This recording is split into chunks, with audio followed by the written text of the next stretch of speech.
Salam dalam nama Tuhan kita Yesus Kristus. Saat ini saya akan membahas topik mengenai apakah bisa nikah beda agama. Apakah orang Kristen boleh menikah dengan orang yang tidak percaya kepada Tuhan Yesus Kristus? Nah, ada satu lagu yang lumayan populer di Indonesia yang dimana kata-katanya mengatakan tidak masalah beda agama, yang penting saling mencintai. Tidak peduli apa kata orang, yang penting saya mencintai walaupun kita beda agama. Nah, ini adalah salah satu isu yang besar dalam kekristenan, terutama bagi kaum muda. Karena dalam memilih pasangan harus dengan hati-hati dan dengan keputusan yang benar. Jangan sampai kita memilih pasangan yang tidak direstui atau dikehendaki oleh Tuhan. Nah, mungkin ada banyak orang mengatakan mencari pasangan saya adalah hak saya sepenuhnya. Saya boleh memilih siapa saja karena itu adalah hak saya. Jadi kalau saya memilih orang yang tidak seiman dengan saya, asalkan kami saling mencintai, maka itu tidak masalah karena itu adalah hak mutlak dari saya. Nah, tetapi kalau kita bertanya, hak kita itu berasal dari mana? Kalau kita berbicara hak, boleh saja kita mengatakan itu tergantung keputusan kita. Tetapi kalau kita berbicara tentang dari manakah hak kita itu, siapa yang memberikan? Nah, kita tahu bahwa yang memberikannya adalah Tuhan Allah. Tuhan yang telah menciptakan kita. Tuhan yang memberikan kita nafas kehidupan. Tuhanlah yang memberikan kita hak. Tuhan yang memberikan kita kebebasan. Nah, tetapi apakah hak tersebut atau kebebasan tersebut yang Tuhan berikan kita bisa pakai dengan sewenang-wenangnya? Kita bisa pakai sesuai dengan keinginan kita, sesuai dengan nafsu kedagingan kita? Jawabannya tidak. Tentunya Tuhan memberikan kita hak kebebasan sesuai dengan kehendak Tuhan. Kita harus menggunakan hak dan kebebasan itu masih dalam aturan-aturan hukum Tuhan, sesuai dengan perintah Tuhan, supaya hak dan kebebasan yang kita miliki ketika kita menggunakannya untuk kemuliaan nama Tuhan Allah. Dan itulah tujuan Tuhan menciptakan kita. Seluruh hidup kita harus berikan untuk Tuhan Allah. Nah, jadi kalau kita berbicara hak, maka hak itu diberikan oleh Tuhan kepada kita. Dan ketika Tuhan memberikannya kepada kita, maka kita harus menjalankannya, menggunakannya, memakainya sesuai dengan aturan hukum Tuhan, firman Tuhan, untuk kemuliaan nama Tuhan Allah. Nah, jadi apakah orang Kristen boleh mengatakan saya memiliki hak dan kebebasan sepenuhnya untuk memilih pasangan saya tanpa memandang kepercayaannya, tanpa memandang imannya? Apakah boleh demikian? Apakah orang Kristen boleh menikah dengan orang yang tidak seiman dengan kita? Ini harus kita tahu. Terutama bagi kaum muda harus mengetahui, harus mengerti hal ini. Dan juga kepada orang tua menjadi pelajaran supaya ketika mencari pasangan anak kita ataupun ketika kita melihat pasangan anak kita, kita harus memperhatikannya baik-baik. Kalau seandainya itu tidak seiman dengan kita atau tidak percaya kepada Tuhan Yesus, maka kita tahu bagaimana sikap kita, bagaimana tindakan kita. Nah, oleh karena itu, apa kata firman Tuhan? Karena dasar iman kita orang Kristen adalah firman Tuhan. Seluruh hidup kita harus berjalan di dalam batas firman Tuhan. Apa yang dikatakan oleh firman Tuhan, maka kita harus patuhi. Ya. Ketika kita mengatakan orang Kristen, maka kita sudah mengambil keputusan untuk hidup sesuai dengan perintah dari Tuhan Allah kita. Nah, oleh karena itu saya akan membahas topik ini. Apakah orang Kristen boleh menikah dengan orang yang tidak percaya atau yang tidak seiman dengan kita? Dan ada 4 poin yang akan menjadi pembahasan bagi kita, yaitu pertama, kita melihat di perjanjian lama apa kata firman Tuhan tentang mencari pasangan hidup. Lalu setelah itu kita akan melihat apa kata firman Tuhan di perjanjian baru mengenai mencari pasangan hidup.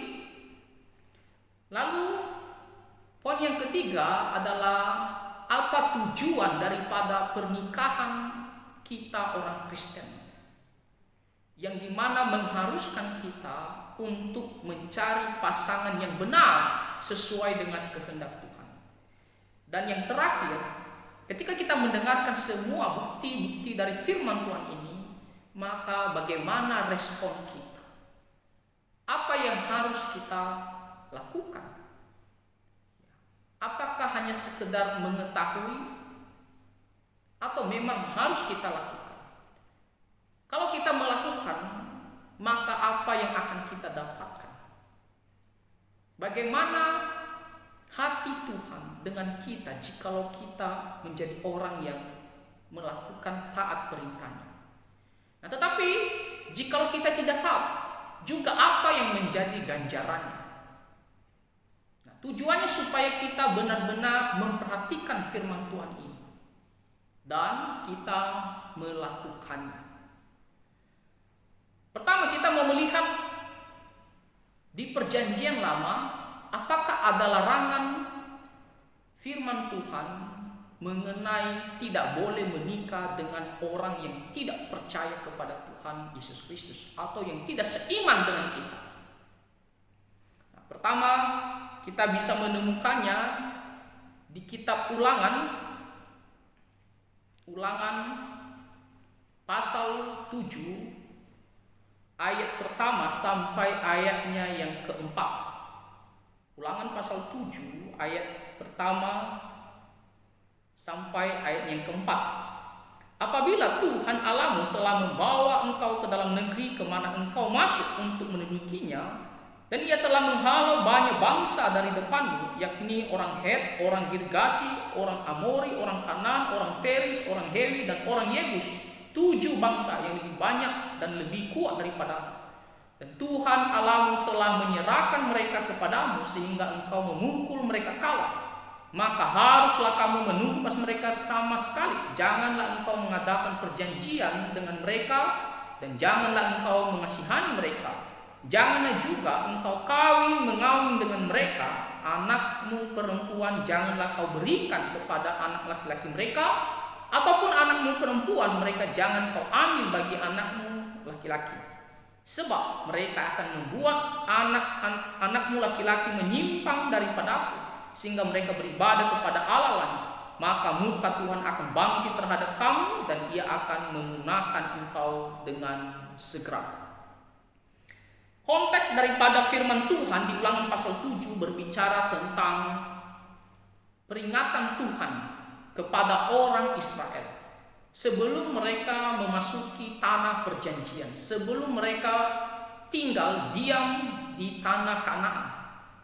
Tuhan memberikan peringatan ini supaya nantinya ketika mereka sudah sampai di sana, tinggal di sana, jangan sampai mereka berlaku melanggar firman Tuhan atau menyakiti hati Tuhan. Dan salah satu perintahnya di sini adalah ketika nantinya orang Israel sampai di tanah Kanaan atau di tanah perjanjian, maka yang mereka harus lakukan, mereka harus menghalau, mereka harus mengusir orang-orang yang diam di negeri Kanaan tersebut. Tidak boleh mereka ada di tengah-tengah mereka, di tengah-tengah orang Israel, tidak boleh. Nah, mengapa? Karena orang-orang Kanaan yang tinggal di situ adalah orang-orang yang tidak percaya kepada Tuhan. Orang-orang yang pergi menyembah berhala, menyembah ilah-ilah lain, menyembah dewa-dewi lain, yang dimana hal itu sangat jelas menentang kehendak daripada Tuhan Allah. Dan dalam kehidupan mereka sehari-hari, tentunya mereka juga hidup di dalam dosa. Mereka melakukan apa yang menjadi keinginan daging mereka, memuaskan nafsu hasrat kedagingan mereka. Dan oleh karena itu Tuhan mengatakan, ketika kalian sampai nanti di sana, itu adalah lingkungan di mana orang-orang yang tidak percaya ada di sana, orang-orang yang menyembah berhala ada di sana. Ketika mereka sampai di sana, Tuhan mengatakan kalian harus menghalau mereka, mereka harus diusir, tidak boleh mereka ada di tengah-tengah kamu. Orang Israel harus menjauhkan mereka yang orang-orang yang menyembah berhala ini dari orang Israel sendiri. Nah, alasannya adalah sangat jelas, supaya orang Israel tidak dipengaruhi oleh orang-orang yang tidak percaya ini, supaya orang Israel tidak dibawa ikut-ikutan pergi menyembah berhala, sehingga hal itu menyakiti hati Tuhan. Dan tidak hanya mengusir mereka, tidak hanya menghalau mereka, tetapi juga dikatakan di sini, janganlah juga engkau mengawin dengan mereka. Tidak boleh melakukan perkawinan. Tidak boleh kita biarkan anak kita mengambil anak perempuan mereka. Ataupun sebaliknya, anak perempuan kita berikan kepada anak laki-laki mereka. Tidak boleh. Tuhan sudah melarang, tidak boleh kalian mengadakan pernikahan dengan bangsa-bangsa yang ada di Kanaan ini, atau orang-orang yang tidak percaya kepada Tuhan, atau di luar orang Israel. Nah, ini bukan berbicara masalah suku ataupun budaya, tidak. Ini sedang berbicara tentang kepercayaan. Alasan Tuhan mengapa Tuhan memberikan perintah tidak boleh mengambil anak perempuan orang Kanaan atau orang-orang yang menyembah berhala ini menjadi menantu mereka, atau sebaliknya tidak boleh membiarkan anak perempuan mereka kawin dengan anak laki-laki mereka. Tujuannya adalah dikatakan ayat yang keempat, sebab mereka akan membuat anakmu laki-laki menyimpang daripada aku, sehingga mereka beribadah kepada Allah lain. Karena nantinya anak-anak mereka ataupun mereka sendiri, orang tuanya pun bisa dipengaruhi ikut-ikutan untuk berubah kepercayaan atau pergi beribadah juga kepada dewa-dewi yang mereka sembah ataupun kepada penyembahan berhala. Dan itu sesuatu tindakan yang keji di hadapan Tuhan, menduakan Tuhan. Jadi dalam hal pertama yang dikatakan di sini adalah tidak boleh mengambil orang-orang yang tidak percaya untuk menikah, untuk menjadi satu keluarga. Kenapa? Karena beda kepercayaan. Karena hal itu akan mempengaruhi iman kita. Ataupun anak-anak kita nantinya. Anak-anak kita bisa dibawa untuk pergi menyembah Allah-Allah mereka. Itulah alasan pertama mengapa Tuhan melarang orang Israel untuk tidak mengawin dengan orang-orang yang tidak percaya kepada Tuhan. Jadi kita harus tetap setia kepada Tuhan. Nah, yang kedua, kalau kita melihat bukti ayat Alkitab yang lain di Perjanjian Lama, ada di kitab Keluaran pasal 34 ayatnya yang ke-15 sampai ayatnya yang ke-16. Keluaran pasal 34 ayat 15 sampai ayat yang ke-16 dikatakan di sini, jangan engkau sampai mengadakan perjanjian dengan penduduk negeri itu apabila mereka berzina dengan mengikuti Allah mereka dan mempersembahkan korban kepada Allah mereka, maka mereka akan mengundang engkau dan engkau akan ikut makan korban sembelih mereka. Lalu dikatakan, apabila engkau mengambil anak-anak perempuan mereka menjadi istri anak-anakmu dan anak-anak perempuan itu akan berzina dengan mengikuti Allah mereka, maka mereka akan membujuk juga anak-anakmu laki-laki untuk berzina dengan mengikuti Allah mereka. Nah, jadi sangat jelas di sini juga Tuhan mengatakan ketika orang Israel nantinya sampai di tanah negeri Kanaan, maka mereka tidak boleh mengadakan perjanjian ataupun seperti persahabatan yang dimana keduanya terikat satu sama lain. Kalau sudah ada perjanjian, maka itu artinya akan ada hubungan yang baik. Dan di sini dikatakan tentunya ketika ada acara penyembahan berhala, penyembahan terhadap dewa-dewi mereka, maka karena hubungan baik mereka akan mengundang orang Israel untuk ikut juga, mempengaruhi mereka untuk ikut beribadah, untuk melakukan agama mereka, upacara keagamaan mereka. Dan Tuhan sudah melarang jangan mengadakan perjanjian ini. Karena nanti pelan-pelan mereka akan juga mengambil anak perempuan orang Israel untuk dinikahi, ataupun anak perempuan mereka akan kasih kepada orang Israel untuk dinikahi, dan akan dipengaruhi, dicondongkan hatinya untuk pergi beribadah kepada dewa-dewi mereka atau menyembah berhala, sehingga hal itu jelas-jelas menyakiti hati Tuhan Allah. Jadi sangat jelas di sini masih dalam hubungan kepercayaan. Itulah alasan mengapa Tuhan melarang orang Israel untuk tidak menikah dengan orang-orang yang tidak percaya kepada Tuhan. Dari bukti di perjanjian lama ini kita bisa mengambil keputusan, kesimpulan bahwa kita sebagai orang Kristen, orang yang percaya kepada Tuhan Yesus, maka kita dilarang untuk tidak kawin dengan orang-orang yang tidak percaya kepada Tuhan Yesus Kristus. Itu adalah larangan yang keras.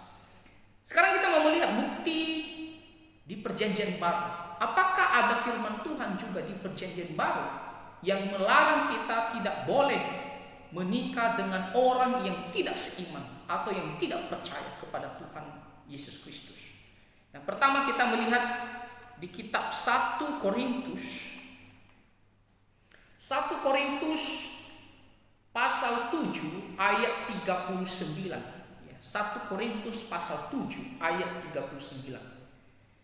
Di sini dikatakan istri terikat selama suaminya hidup. Kalau suaminya telah meninggal, ia bebas untuk kawin dengan siapa saja yang dikehendakinya, asal orang itu adalah seorang yang percaya. Garis bawahi kata seorang yang percaya. Nah, di sini Rasul Paulus sedang berbicara tentang istri yang dimana ketika suaminya masih hidup, maka mereka masih terikat, tidak boleh bercerai. Kalau dua-duanya masih hidup, maka tidak boleh bercerai. Ada ikatan, ya, ikatan pernikahan di dalam Tuhan Yesus Kristus. Namun ketika nantinya salah satu sudah meninggal, contohnya di sini dikatakan suaminya sudah meninggal, maka apakah boleh istrinya menikah lagi? Jawabannya boleh, karena istrinya tidak lagi terikat dengan suaminya karena suaminya sudah meninggal. Ingat waktu kita berjanji di depan Tuhan, hanya ya kematian yang bisa memisahkan kita. Jadi ketika suaminya sudah meninggal, maka istrinya bebas untuk menikah dengan siapa saja. Dengan siapa saja. Nah, tetapi ingat, ya, kalimat siapa saja bukan berarti semua orang tanpa memandang kepercayaan, tanpa memandang iman. Tidak, ya. Sangat jelas di sini. Asal orang itu adalah seorang yang percaya. Jadi dengan siapa saja yang kita kehendaki, boleh kita nikahi, ya. Tetapi dengan syarat dia adalah orang percaya. Nah, dia mau latar belakang apapun, sukunya, ya, bahasanya, budayanya, yang penting dalam batas sebagai orang percaya kepada Tuhan Yesus Kristus.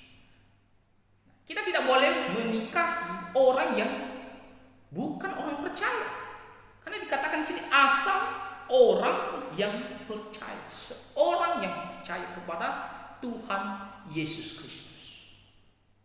Jadi kalau kita mengatakan saya punya hak, saya punya kebebasan sebagai manusia untuk memilih pasangan siapa saja, ya, ingat, kebebasan dan hak kita itu masih dalam batas firman Tuhan, perintah Tuhan, dan batas yang Tuhan katakan kepada kita adalah yaitu sesama orang percaya, orang Kristen, ya, orang yang sungguh-sungguh beriman kepada Tuhan Yesus, orang yang sungguh-sungguh mengikut Tuhan Yesus Kristus. Nah, ini adalah salah satu bukti, ya, di perjanjian baru. Kita melihat lagi kitab 2 Korintus, ya, 2 Korintus pasal 6 ayat 14. 2 Korintus pasal 6 ayat 14. Apa kata firman Tuhan? Janganlah kamu merupakan pasangan yang tidak seimbang dengan orang-orang yang tak percaya. Sebab persamaan apakah terdapat antara kebenaran dan kedurhakaan? Atau bagaimanakah terang dapat bersatu dengan gelap? Nah, kalimat di sini yang harus kita garis bawahi dikatakan janganlah kamu merupakan pasangan yang tidak seimbang. Ya. Tidak seimbang itu sering dipakai kata itu untuk dua binatang yang dimana melakukan, ya, pekerjaan membajak tanah. Nah, kalau kita melihat, ya, di perjanjian lama secara khususnya ketika orang Israel hendak membajak tanah atau menggemburkan tanah, mereka menggunakan 2 ekor binatang, ya, lalu dipasang kuk. Kuk itu adalah kayu lengkung yang dipasang di tengkuk, ya, binatang itu, dan tujuannya untuk menarik bajak. Bajak itu salah satu alat untuk menggemburkan tanah, dan tentunya bajak itu berat sekali. Oleh karena itu tidak cukup 1 ekor binatang saja, contohnya sapi, ya, contoh sapi, tidak cukup dia sendiri yang akan menarik bajak tersebut.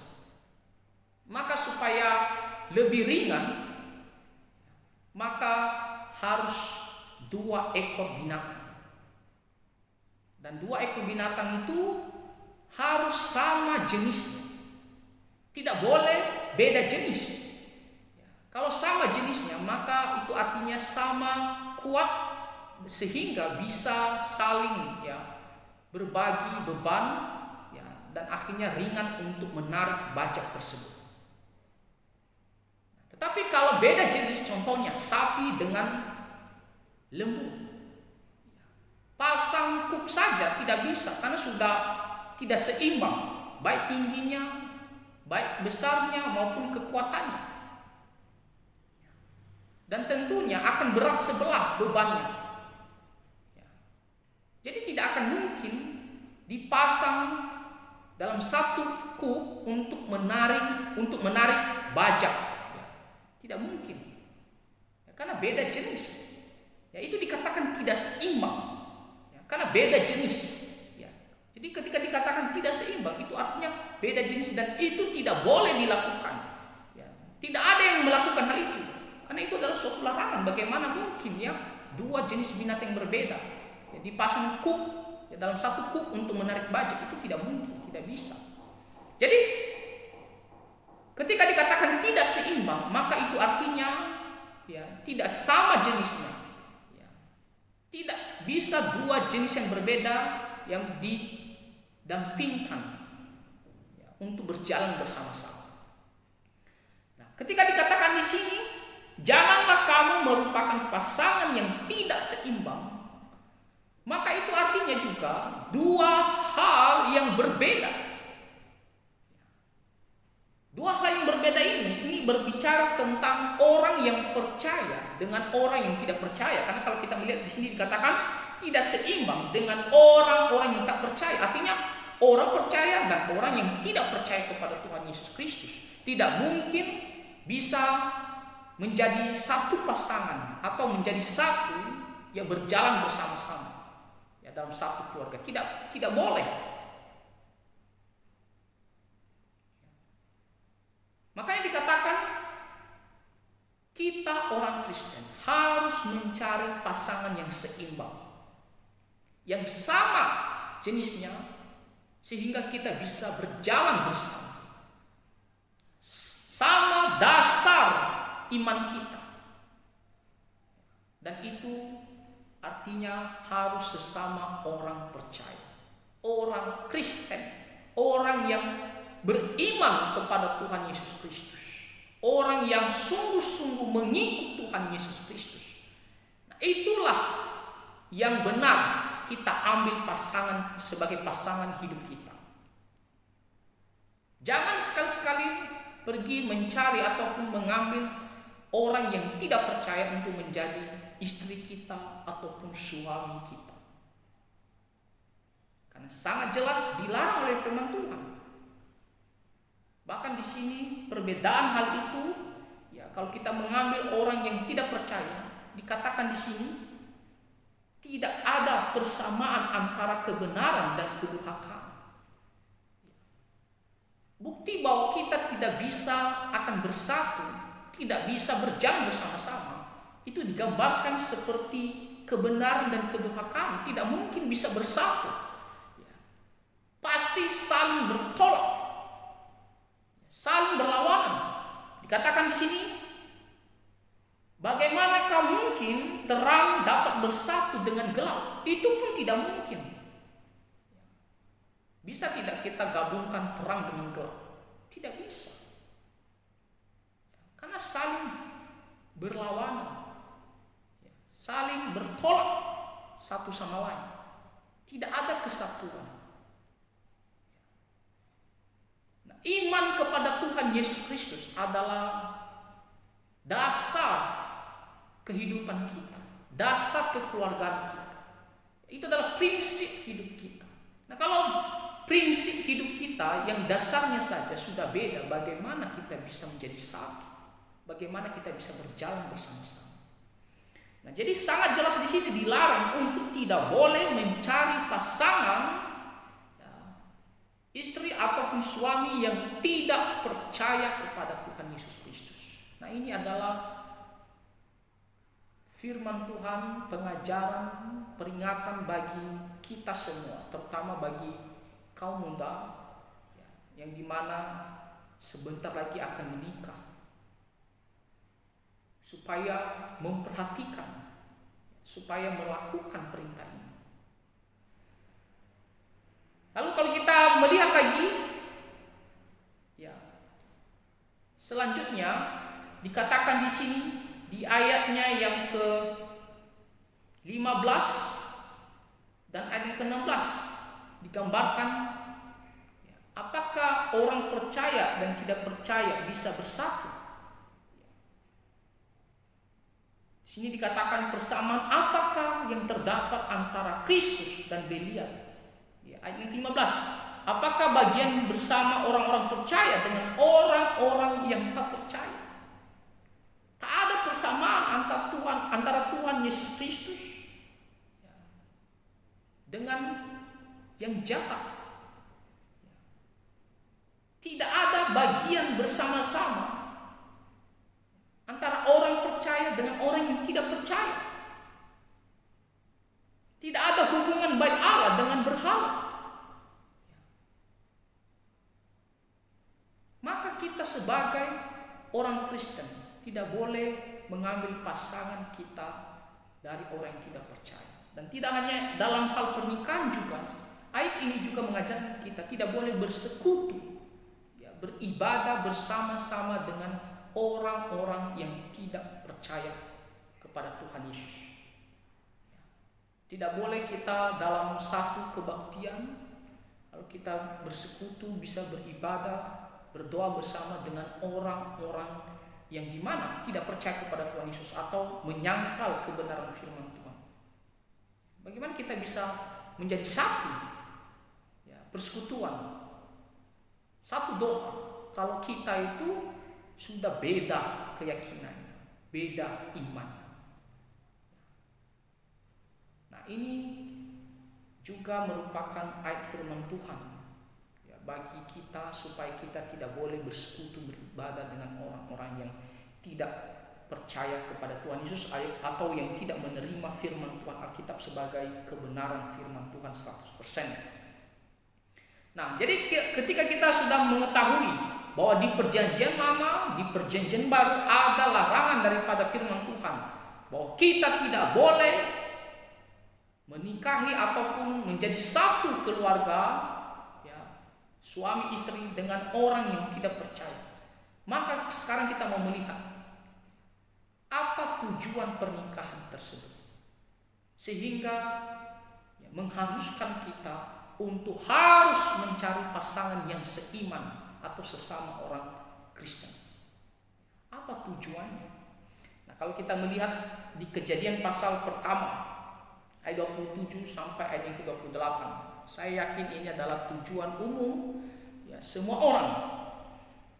Kejadian pasal pertama ayatnya yang ke-27 sampai ayat yang ke-28 saya bacakan. Maka Allah menciptakan manusia itu menurut gambarnya, menurut gambar Allah diciptakannya dia, laki-laki dan perempuan diciptakannya mereka. Allah memberkati mereka, lalu Allah berfirman kepada mereka, beranak cuculah dan bertambah banyak, penuhilah bumi dan taklukkanlah itu, berkuasalah atas ikan-ikan di laut dan burung-burung di udara dan atas segala binatang yang merayap di bumi. Nah, salah satu tujuan daripada pernikahan, dan saya rasa semua manusia tahu hal ini, yaitu supaya memiliki keturunan, dan supaya mengusahakan dunia ini segala isinya. Ini adalah tugas kita. Dan tentunya kita tahu hal ini dan secara umum tidak masalah, karena memang itu adalah tujuan pernikahan kita. Makanya kalau ada orang yang mau menikah tetapi tidak mau punya anak, nah itu sudah melanggar firman Tuhan. Karena firman Tuhan mengatakan setiap orang yang menikah diberikan tugas untuk memiliki keturunan. Kecuali kalau kita tidak mendapatkan anugerah daripada Tuhan yang memiliki keturunan, nah, itu kan bukan kesalahan kita. Itu mungkin Tuhan berkehendak lain. Tetapi dari diri kita sendiri tidak boleh menolak atau tidak boleh berusaha menghindari ataupun mencegah ataupun memiliki komitmen untuk tidak memiliki anak ya ketika kita sudah menikah. Nah, itu tidak boleh ya. Setiap orang Kristen ya harus memiliki keturunan ya.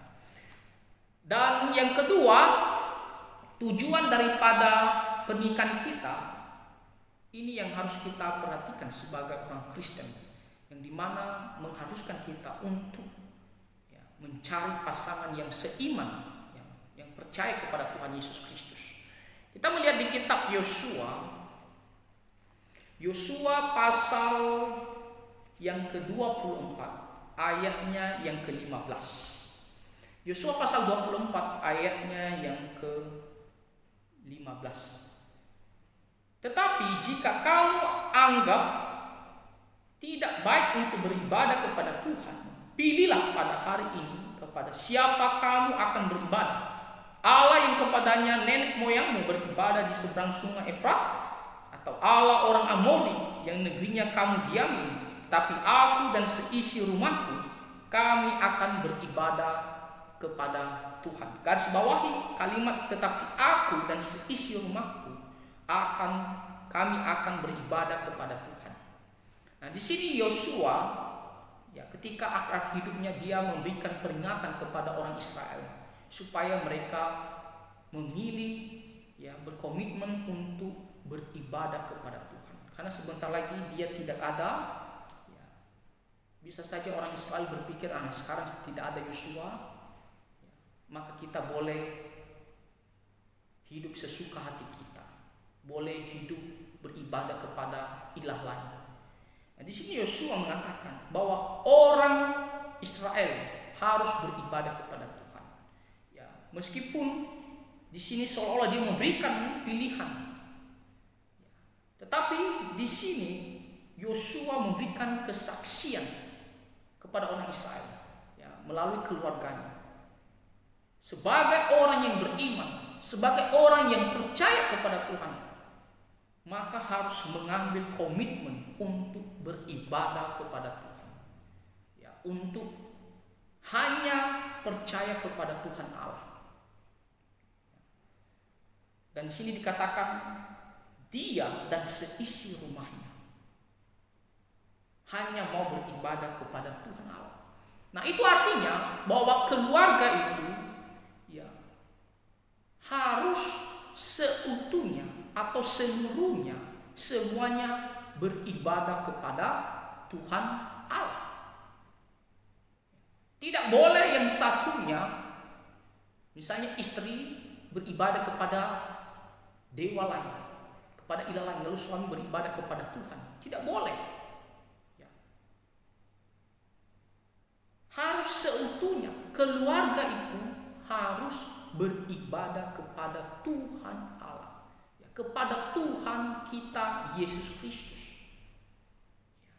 Tidak boleh ada perpecahan. Nah, jadi kalau kita menikah dengan orang yang tidak percaya, orang yang tidak seiman dengan kita, bagaimana kita bisa beribadah seutuhnya, seluruhnya seperti yang dikatakan oleh Yosua ini, beribadah kepada Tuhan Allah, kalau kita ya sudah berbeda kepercayaan, ya, yang satunya pergi sembahyang kepada dewa atau kepada ilah, kita beribadah kepada Tuhan Allah. Itu bukan ya, tujuan daripada pembentukan keluarga. Tujuan daripada pembentukan keluarga adalah untuk beribadah kepada Tuhan Allah. Dan itu harus semua. Kalau sudah berbeda kepercayaan, nanti dia beribadah ya sendiri kepada yang dia percaya. Belum lagi nanti anak-anak kita bisa dia pengaruhi ya, untuk mengikuti kepercayaan ataupun bagi dua lagi. Jadi tidak bisa memberikan keluarga yang seutuhnya untuk beribadah kepada Tuhan Yesus Kristus. Jadi harus kita sadari hal itu, kita harus tahu hal itu. Ya, kita harus mengerti bahwa keluarga itu ada dibentuk dengan seutuhnya untuk beribadah kepada Tuhan Yesus Kristus. Sangat jelas. Tidak boleh ditawar, ya. Tidak boleh kita bilang ya tidak masalah, ya. Yang penting kita menjalankannya dengan baik. Tidak, hanya satu kepercayaan, hanya satu iman. Keluarga itu adalah satu, ya, satu kesatuan. Maka iman kita juga harus satu, ya. Dan keluarga itu seutuhnya dipanggil atau dibentuk untuk beribadah kepada Tuhan Allah, ya, satu kepercayaan, satu iman kepada Tuhan Yesus Kristus. Nah, sekarang kita melihat lagi, ya, apa tujuan daripada pernikahan. Kita melihat di Efesus pasal 5, ya, Efesus pasal 5 ayatnya yang ke-22. Efesus pasal 5 ayatnya yang ke-22 sampai ayatnya yang ke-33. Efesus pasal 5 ayat yang ke-22 sampai ayat yang ke-33. Nah, di sini berbicara tentang kasih Kristus adalah dasar hidup suami istri. Ya, kasih Kristus adalah dasar hidup suami istri. Atau dengan kata lain, keluarga itu harus menggambarkan tentang kasih Kristus. Kita bisa menjalankan keluarga kita harus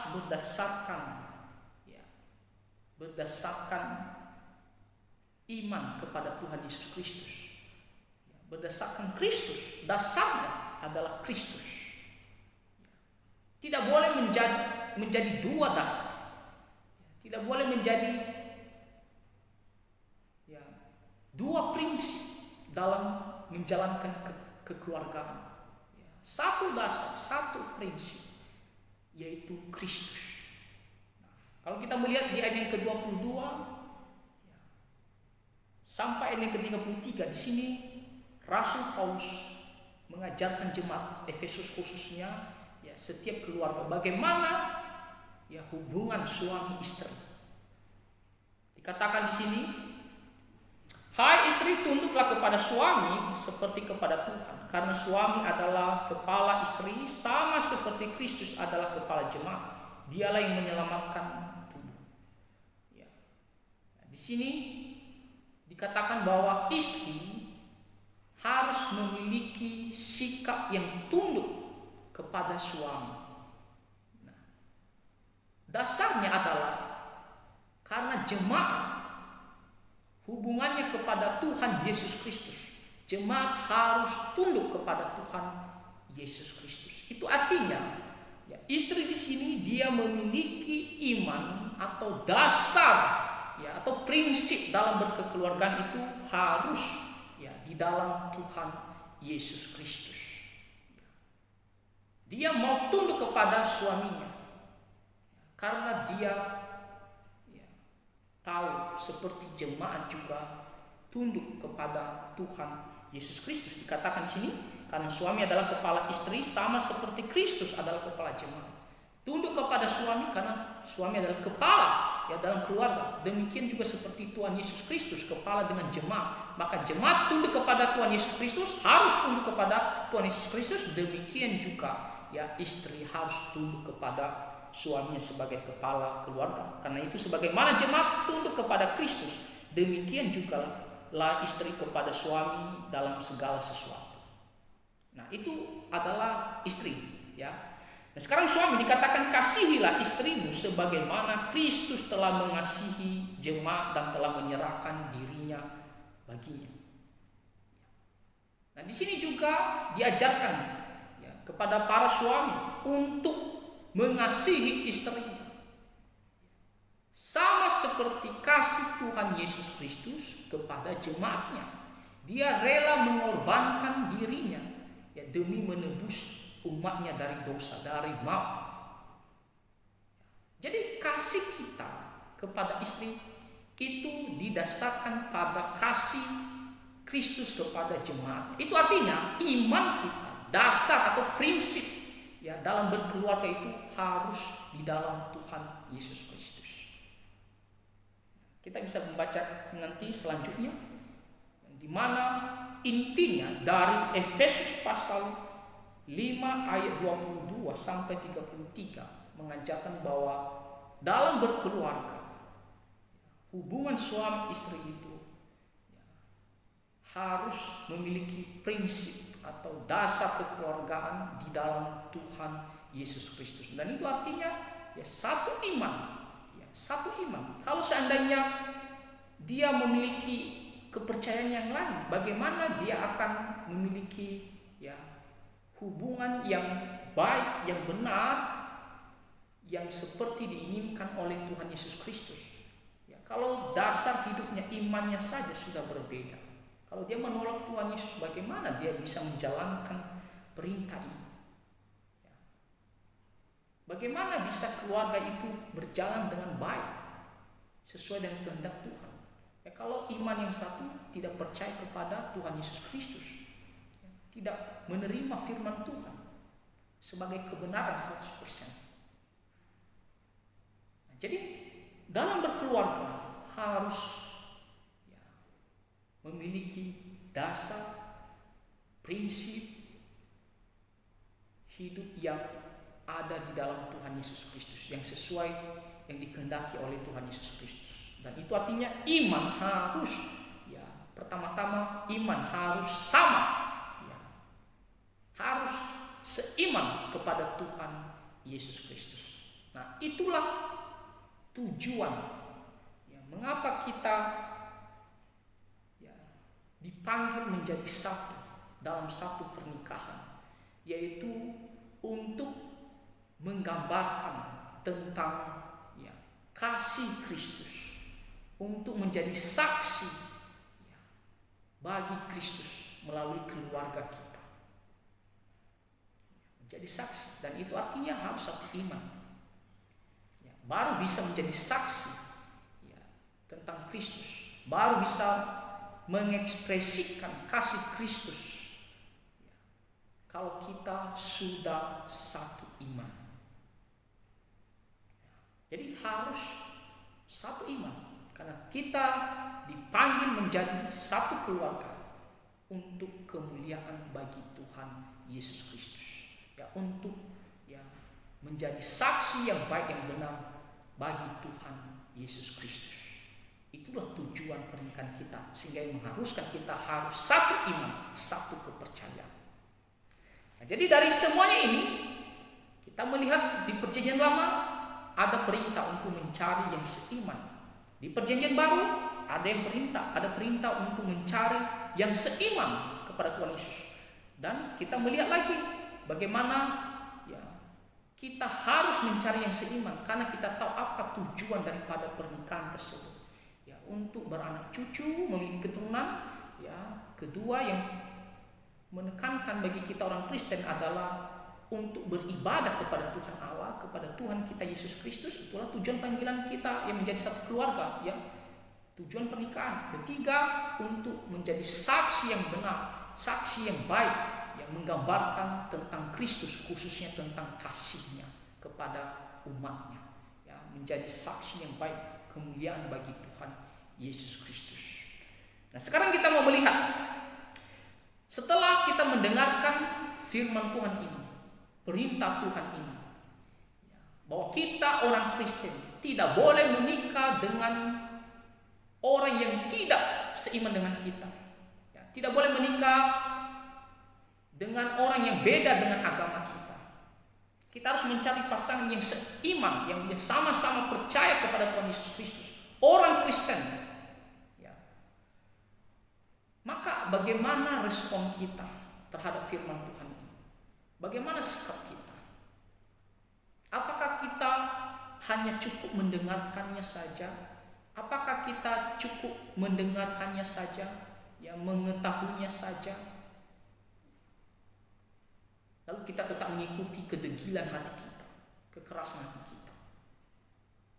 Sebagai orang Kristen, setelah kita mendengarkan firman Tuhan ini, apa yang harus kita lakukan? Bagaimana sikap kita, hati kita di hadapan Tuhan, di hadapan firman Tuhan? Sebagai orang Kristen yang sungguh-sungguh percaya kepada Tuhan Yesus, pengikut Kristus yang sejati, kita melihat apa kata firman Tuhan. Di Ulangan pasal 7. Ulangan pasal 7 ayatnya yang ke-11. Ulangan pasal 7 ayatnya yang ke-11. Apa kata firman Tuhan? Dikatakan, jadi berpeganglah pada perintah, yakni ketetapan dan peraturan yang kusampaikan kepadamu pada hari ini untuk dilakukan. Ya. Ketika kita mendengarkan perintah Tuhan, ketika Tuhan sudah memberikan hukumnya kepada kita, maka sikap kita adalah memegangnya. Artinya kita harus menyimpannya dalam hati dan kita harus melakukannya. Tunduk, taat terhadap perintah Tuhan. Bukan hanya untuk didengarkan, bukan hanya sekedar untuk diketahui saja, tetapi harus tunduk, taat terhadap perintah Tuhan, terhadap hukum Tuhan. Dan salah satu hukum Tuhan yang telah kita dengarkan tadi adalah kita harus mencari pasangan yang seiman, sama-sama orang percaya. Kita harus tunduk, kita harus taat. Ya. Nah, lalu kita bertanya sekarang, kalau kita taat,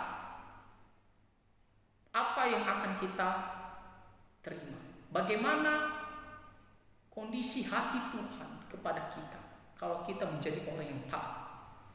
Dan bagaimana juga kondisi hati Tuhan jikalau kita tidak taat? Apa yang akan kita terima? Apa balasan jikalau kita menjadi orang yang tidak taat? Ya, terutama dari perintah mencari pasangan yang seiman. Mari kita melihat dulu. Kalau kita taat, ya, apa yang akan menjadi balasan daripada kita? Nah, di Ulangan pasal 6 ayat 28. Ulangan pasal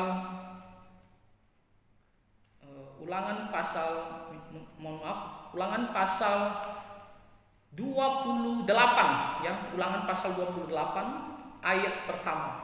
Yang dikatakan di sini, jika engkau baik-baik mendengarkan suara Tuhan Allahmu dan melakukan dengan setia segala perintahnya yang kusampaikan kepadamu pada hari ini, maka Tuhan Allahmu akan mengangkat engkau di atas segala bangsa di bumi. Nah, di sini Musa menyampaikan perintah Tuhan. Kalau orang Israel taat, maka apa yang mereka akan dapatkan? Yaitu berkat daripada Tuhan. Sebenarnya kita tidak perlu mencari-cari berkat itu. Kita tidak perlu sampai mempopulerkan, hanya memikirkan tentang berkat. Kuncinya adalah taat. Kalau kita taat, berkat itu datang sendiri.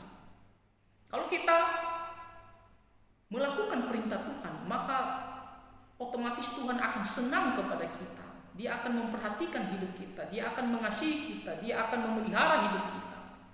Ya. Nah, jadi dalam perintah Tuhan, kalau kita taat mencari pasangan yang seiman, maka Tuhan akan memberkati kita. Kita akan mendapatkan kebaikan-kebaikan daripada Tuhan Allah. Ya, khususnya dalam pernikahan. Jadi taat ada upahnya. Ya. Tuhan akan senang kepada kita. Tuhan akan memberkati kita. Nah, kita melihat lagi di Yosua pasal pertama, ayatnya yang ke-8. Nah, dikatakan di sini Yosua pasal pertama ayat ke-8, jangan engkau lupa memperkatakan kitab Taurat ini, tetapi renungkanlah itu siang dan malam, supaya engkau bertindak hati-hati sesuai dengan segala yang tertulis di dalamnya. Sebab dengan demikian perjalananmu akan berhasil dan engkau akan beruntung. Kita akan berhasil dalam setiap pekerjaan kita, dalam setiap apa yang kita lakukan, terutama dalam arti adalah tidak berdosa ya.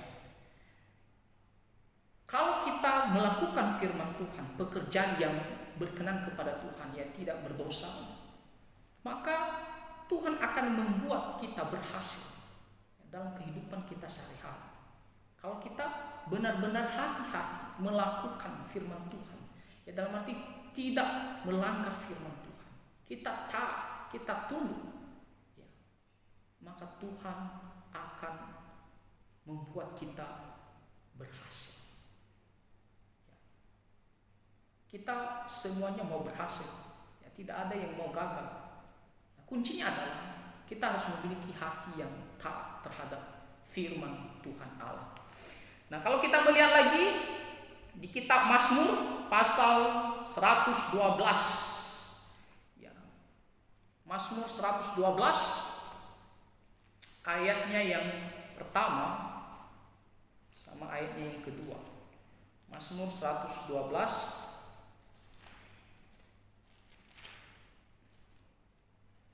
dikatakan di sini, berbahagialah, haleluya, berbahagialah orang yang takut akan Tuhan, yang sangat suka kepada segala perintahnya.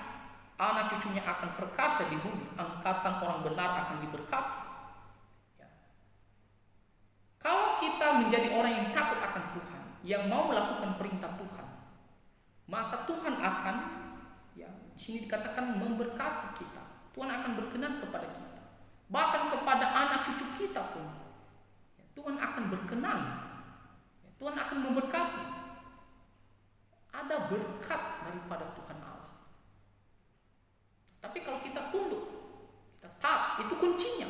Taat, menjadi orang Kristen yang taat. Lalu kalau kita melihat lagi di kitab Yohanes pasal 15, kitab Injil Yohanes pasal 15 ayatnya yang ke-7. Ya, Yohanes pasal 15 ayat yang ke-7.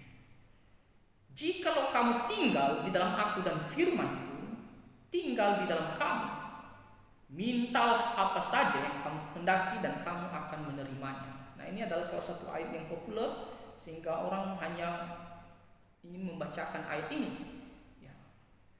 Nah, tetapi kita harus tahu salah satu syarat, ya, kita akan mendapatkan jawaban dari doa-doa kita, dari harapan kita adalah kalau kita tinggal di dalam Tuhan Yesus, tinggal di dalam firman, kalau kita melakukan perintahnya.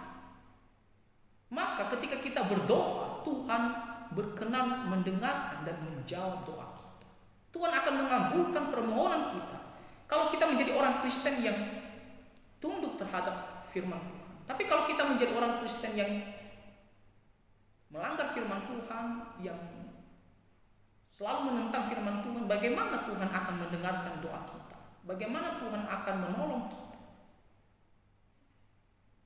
Kita memiliki banyak masalah, kesulitan dalam kehidupan kita sehari-hari, dalam pekerjaan, dalam rumah tangga, dalam studi kita, ya, ataupun dalam usaha kita. Ya. Banyak sekali masalah, banyak sekali pergumulan. Dan kita butuhkan pertolongan Tuhan. Kita membutuhkan, ya, pertolongan daripada Tuhan. Oleh karena itu, ketika kita berdoa kepada Tuhan, Dia mau mendengarkan doa kita. Asalkan kita, ya, dalam hidup sehari-hari menjadi orang yang selalu tunduk terhadap perintah Tuhan. Ada hati taat perintah Tuhan.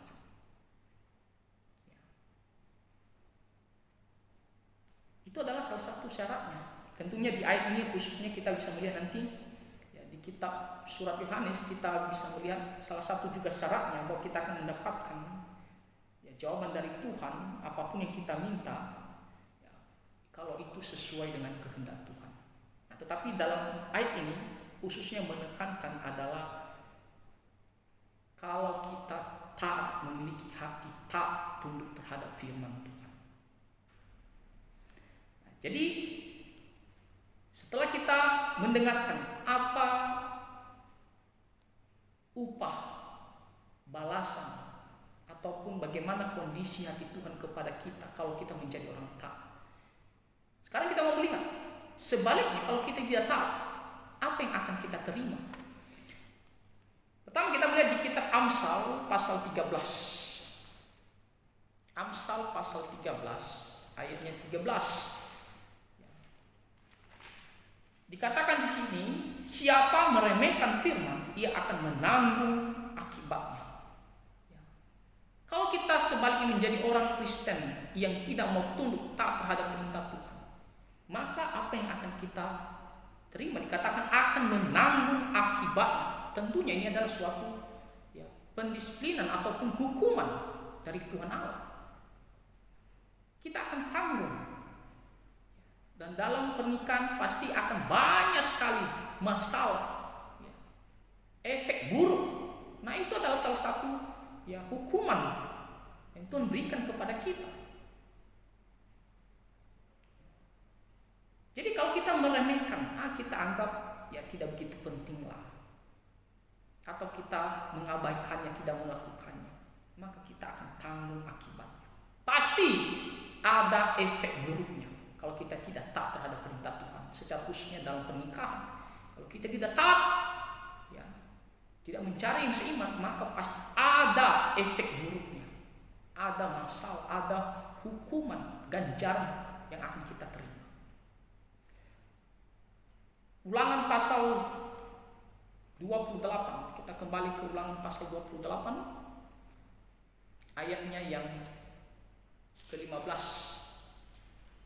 Ulangan pasal 28 ayatnya yang ke-15 dikatakan, tetapi jika engkau tidak mendengarkan suara Tuhan Allahmu dan tidak melakukan dengan setia segala perintah dan ketetapannya yang kusampaikan kepadamu pada hari ini, maka segala kutuk ini akan datang kepadamu dan mencapai engkau. Kita bisa melihat nanti ayat selanjutnya, itu adalah bentuk-bentuk hukuman daripada Tuhan Allah.